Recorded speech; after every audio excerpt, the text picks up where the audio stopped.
Functional. Sir brain లో clots అనేవి ఎందుకు ఏర్పడతాయి అసలు? బ్రెయిన్ లో క్లాట్స్ ఏర్పడడానికి కారణాలు అనేకం. But to be very very frank, ఇవాళ మానవుడు ఎన్ని రోగాల పాలవుతుందో, అది బ్రెయిన్ లో బ్లడ్ క్లాట్ అవనియండి, బీపీ అవనియండి, షుగర్ అవనియండి, కీళ్ళ నొప్పులు అవనియండి, ఎటువంటి వ్యాధి కారణం కూడా ఒకటి మెయిన్ కారణం ఏంటంటే తినే ఆహారం. ఓకే.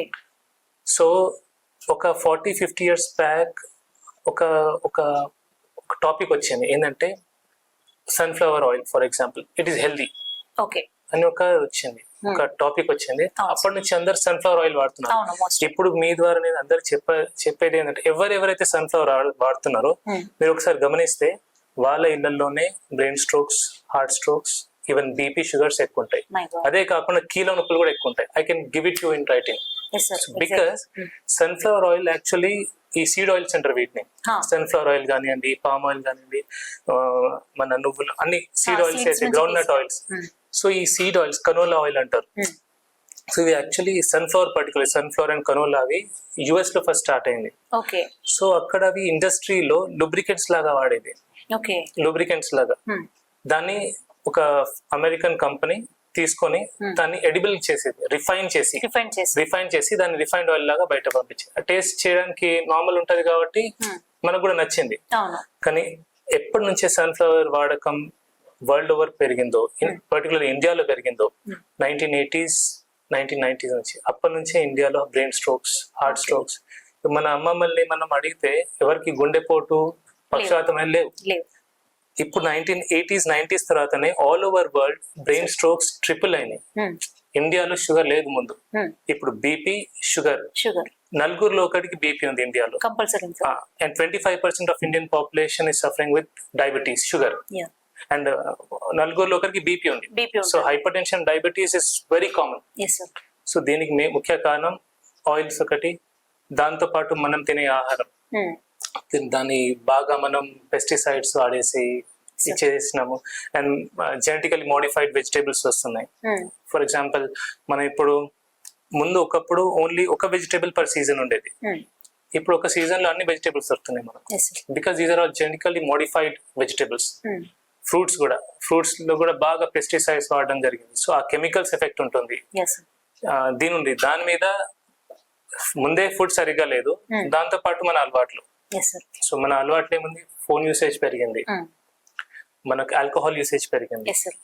మన తెలంగాణలో అయితే ఆల్కహాల్ లేనిది ఏ ఫంక్షన్ ఉండదు. సో ఆల్కహాల్ యూసేజ్ పెరిగింది, స్మోకింగ్ అండ్ స్ట్రెస్. సో చాలా మంది ఫ్రీక్వెంట్ గా జెనెటిక్ అంటారు, కానీ మన జీన్స్ అనేవి గత 1,00,000 సంవత్సరాలు పెద్దగా ఏం మారలేదు. జీన్స్ అవే ఉన్నాయి, మనమే మారాలి. మనం తినే ఆహారం, మనం తినే ఫ్రూట్స్, వెజిటబుల్స్, మన స్లీప్ ప్యాటర్న్, ఎలా పడుకుంటాము, ఎన్ని గంటలు పడుకుంటున్నాము, ఏం తింటున్నాము. And there is no workout, no one is exercising. Life style is the main thing. So but particularly I feel సగం రోగం పోవాలంటే 90% of diseases is because of our food. So మనం ఏం తింటున్నాం దాన్ని పర్టికులర్ గా చేంజ్ చేస్తే మన రోగాలని వెళ్తాయి. So this I think is the reason. Sir అలాగే పక్షవాతంతో కూడా చాలా మంది బాధపడుతుంటారు కదా. సో అసలు పక్షవాతం అంటే ఏంటి, ఎన్ని రకాలు ఉంటాయి, దానికి ట్రీట్మెంట్ ఏముంటుంది సార్? Okay ma'am. సో పక్షవాతం అనేది జనరలీ, పక్షవాతం గురించి మనం తెలుసుకోవాలంటే మనం మెదడు గురించి తెలుసుకోవాలి. మెదడు 2 భాగాలు, ఎడమ, కుడి. సో మెదడు అనేది ఒక స్విచ్ బోర్డ్ లాంటిది. ఎప్పుడు చెప్తుంటాను పేషెంట్స్ కూడా, మెదడు అంటే స్విచ్ బోర్డ్ లాంటిది. కింద స్విచ్ చేస్తే పైన ఫ్యాన్ తిరుగుతుంది, కింద స్విచ్ చేస్తే పైన బల్బ్ వెళ్తుంది. కానీ స్విచ్ బోర్డ్ పైన ఉంది, ఫ్యాన్లు, ట్యూబ్లు కానీ కింద ఉన్నాయి. సో మెదడు 2 భాగాలు, ఎడమ, కుడి. ఎడమ వైపు మెదడు కుడి వైపు శరీరాన్ని కంట్రోల్ చేస్తుంది, కుడి వైపు మెదడు ఎడమ వైపు శరీరాన్ని కంట్రోల్ చేస్తుంది. ఎడమ వైపు మెదడు లోపల ఏదైనా ప్రాబ్లం, అబ్నార్మాలిటీ ఉంటే, అంటే రక్తం గడ్డ కట్టడం అట్లాంటి జరిగితే రైట్ సైడ్ పనిచేయదు, రైట్ సైడ్ అయితే లెఫ్ట్ సైడ్ పనిచేయదు. సో ఇలా రివర్స్. సో పక్షవాతాలు పర్టికులర్లీ 2 టైప్స్, ఒకటి ఇస్కెమిక్, ఇంకోటి హెమరేజిక్. మెయిన్లీ మనం చూసేది ఇస్కెమిక్, హెమరేజిక్. ఇస్కెమిక్ అంటే ఒక రక్త నరం లోపల రక్తం గడ్డ కట్టడం. సో సపోజ్ ఒక పైప్ లైన్ మీరు తీసుకొని, పైప్ లో చెత్త కూరుకుపోతే ఇక్కడ బ్లడ్, వాటర్ సప్లై ఉండదు, అది ఇస్కెమిక్. సో రక్త నరం లోపల రక్తం గడ్డ కట్టడం వల్ల ఈ భాగానికి రక్తం అందదు, అప్పుడు ఈ భాగం చచ్చుబడిపోతుంది, అది ఇస్కెమిక్ స్ట్రోక్. ఓకే. ఇంకోటి haemorrhagic which is more dangerous. Haemorrhagic అంటే ఈ నరం పగిలి రక్తం బయటికి రావడం, అప్పుడు కూడా ఈ భాగానికి రక్తం అందదు, అది హెమరేజిక్. అయితే ఇప్పుడు ఇస్కిమిక్ స్ట్రోక్ లో చాలా అడ్వాన్సెస్ వచ్చాయి. మేము ఫర్ ఎగ్జాంపుల్ నా దగ్గర టైం న్యూరోకేర్ లో నేను ఇంజెక్షన్ ఇస్తాను, థ్రాంబలైజ్ చేస్తాను. సపోజ్ స్ట్రోక్ వచ్చిన పేషెంట్ అతి త్వరగా మన దగ్గరకు వస్తే ఒక ఇంజెక్షన్ ఇస్తాము, ఇంజెక్షన్ ద్వారా ఈ క్లాట్ అనేది కరిగిపోతుంది. సో దాని వల్ల పేషెంట్ పర్మనెంట్ గా డిసేబిలిటీ అనేది ఉండదు. So this is new advancement ischaemic stroke లో. అయితే హెమరేజిక్ స్ట్రోక్స్ అయితే మనం అడ్మిట్ చేస్తాము, అడ్మిట్ చేసి ఆ వాపు తగ్గడానికి కొన్నిసార్లు సర్జరీస్ కూడా అవసరం పడవచ్చు. సో వాపు తగ్గడానికి ఇంజెక్షన్స్ ఉంటాయి, వాళ్ళకి ఫిట్స్ వచ్చే అవకాశాలు ఎక్కువ, సో ఫిట్స్ మెడిసిన్ ఇవ్వాలా. సో ఓవరాల్ గా హెమరేజిక్ స్ట్రోక్ అయితే రక్తనాళం పలుకుతుందో అది కొంచెం రిస్కీ ఉంటది, but then ischaemic stroke is good, అంటే ఓవరాల్ గా దాని అవుట్కమ్ బెటర్ ఉంటుంది. దానిలో కూడా మనం ఏజ్ ఒకటి, ఎల్డర్లీ ఏజ్ కొంచెం హై రిస్క్ ఉంటుంది, యంగ్ ఏజ్ పేషెంట్స్ కొంచెం బెటర్ ఉంటారు. అండ్ పర్టికులర్ నేను ఇక్కడ ఒక విషయం చెప్పాలా, వెరీ యంగ్ పేషెంట్స్ లో చాలా మంది ఈ మధ్య, అంటే ఇది రెగ్యులర్ చూస్తుంటాను, కానీ యంగ్ పేషెంట్స్ లో కాలు చేయి పడిపోతూ ఉంటది. సో దానికి మనం ఏమనుకుంటామంటే అందరు రెగ్యులర్ గా వచ్చే పేషెంట్స్ లాగా ఇస్కిమిక్ స్ట్రోక్ లాగా కాదు ఇది. వీళ్ళకి కొన్ని కారణాలు ఉంటాయి. సపోజ్ హైపర్ హోమోసిస్టినిమియా, హోమోసిస్టిన్ లెవెల్స్ ఎక్కువ అయిపోవడం, అంటే ప్రోటీన్ ఎస్ డెఫిషియన్సీస్ అలా. సో అండ్ సో ఇవి మనం కొంచెం చెక్ చేసుకునేది ఉంటుంది. బ్రెయిన్ లో క్లాట్స్ అనేవి ఎందుకు ఏర్పడతాయి అసలు? బ్రెయిన్ లో క్లాట్స్ ఏర్పడడానికి కారణాలు అనేకం, but to be very very frank, ఇవాళ మానవుడు ఎన్ని రోగాల పాలవుతుందో, అది బ్రెయిన్ లో బ్లడ్ క్లాట్ అవనియండి, బీపీ అవనియండి, షుగర్ అవనియండి, కీళ్ళ నొప్పులు అవనియండి, ఎటువంటి వ్యాధి కారణం కూడా ఒకటి మెయిన్ కారణం ఏంటంటే తినే ఆహారం. సో ఒక 40-50 years బ్యాక్ ఒక ఒక టాపిక్ వచ్చింది ఏంటంటే sunflower oil for example, it is healthy అని ఒక టాపిక్ వచ్చింది. అప్పటి నుంచి అందరు సన్ఫ్లవర్ ఆయిల్ వాడుతున్నారు. ఇప్పుడు మీ ద్వారా నేను అందరు చెప్పేది ఏంటంటే ఎవరెవరైతే సన్ఫ్లవర్ ఆయిల్ వాడుతున్నారో మీరు ఒకసారి గమనిస్తే వాళ్ళ ఇళ్లలోనే brain strokes, heart strokes, even BP, sugars ఎక్కువ ఉంటాయి. అదే కాకుండా కీళ్ళ నొప్పులు కూడా ఎక్కువ ఉంటాయి. I can give it you in writing, because sunflower oil actually ఈ సీడ్ ఆయిల్స్ అంటారు వీటిని. సన్ఫ్లవర్ ఆయిల్ కానివ్వండి, పామ్ ఆయిల్ కానివ్వండి, మన నువ్వులు, అన్ని సీడ్ ఆయిల్స్ అయితే, గ్రౌండ్ నట్ ఆయిల్స్. సో ఈ సీడ్ ఆయిల్స్ కనోలా ఆయిల్ అంటారు. సో ఇవి actually sunflower, particular sunflower and canola అవి యుఎస్ లో ఫస్ట్ స్టార్ట్ అయింది. సో అక్కడ అవి ఇండస్ట్రీలో లూబ్రికెంట్స్ లాగా వాడేది, లూబ్రికెంట్స్ లాగా. దాన్ని ఒక అమెరికన్ కంపెనీ తీసుకొని దాన్ని ఎడిబుల్ చేసేది, రిఫైన్ చేసి దాన్ని రిఫైన్డ్ ఆయిల్ లాగా బయట పంపించింది. టేస్ట్ చేయడానికి నార్మల్ ఉంటది కాబట్టి మనకు కూడా నచ్చింది. కానీ ఎప్పటి నుంచే సన్ఫ్లవర్ వాడకం వరల్డ్ ఓవర్ పెరిగిందో, పర్టికులర్ ఇండియాలో పెరిగిందో 1980s 1990s నుంచి, అప్పటి నుంచే ఇండియాలో బ్రెయిన్ స్ట్రోక్స్, హార్ట్ స్ట్రోక్స్. మన అమ్మమ్మల్ని మనం అడిగితే ఎవరికి గుండెపోటు, పక్షవాతం లేవు. ఇప్పుడు 1980s 90s తర్వాతనే all over world brain strokes triple అయినాయి. ఇండియాలో షుగర్ లేదు ముందు, ఇప్పుడు బీపీ, షుగర్, నలుగురిలో ఒకటికి బీపీ ఉంది ఇండియాలో. And 25% of Indian population is suffering with diabetes, sugar. And నలుగురిలో ఒకరికి బీపీ ఉంది. So hyper tension, diabetes is very common. So దీనికి ముఖ్య కారణం ఆయిల్స్ ఒకటి, దాంతో పాటు మనం తినే ఆహారం. దాన్ని బాగా మనం పెస్టిసైడ్స్ వాడేసి ఇచ్చేసినాము. అండ్ జెనెటికలీ మోడిఫైడ్ వెజిటేబుల్స్ వస్తున్నాయి. ఫర్ ఎగ్జాంపుల్ మనం ఇప్పుడు ముందు ఒకప్పుడు ఓన్లీ ఒక వెజిటేబుల్ పర్ సీజన్ ఉండేది, ఇప్పుడు ఒక సీజన్ లో అన్ని వెజిటేబుల్స్ దొరుకుతున్నాయి మనకు, because these are all genetically modified vegetables.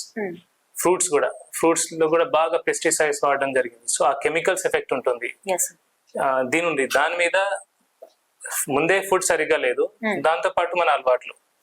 So మన అలవాట్లు ఏముంది, ఫోన్ యూసేజ్ పెరిగింది, మనకు ఆల్కహాల్ యూసేజ్ పెరిగింది. మన తెలంగాణలో అయితే ఆల్కహాల్ లేనిది ఏ ఫంక్షన్ ఉండదు. సో ఆల్కహాల్ యూసేజ్ పెరిగింది, స్మోకింగ్ అండ్ స్ట్రెస్. సో చాలా మంది ఫ్రీక్వెంట్ గా జెనెటిక్ అంటారు, కానీ మన జీన్స్ అనేవి గత 1,00,000 సంవత్సరాలు పెద్దగా ఏం మారలేదు. జీన్స్ అవే ఉన్నాయి, మనమే మారాలి.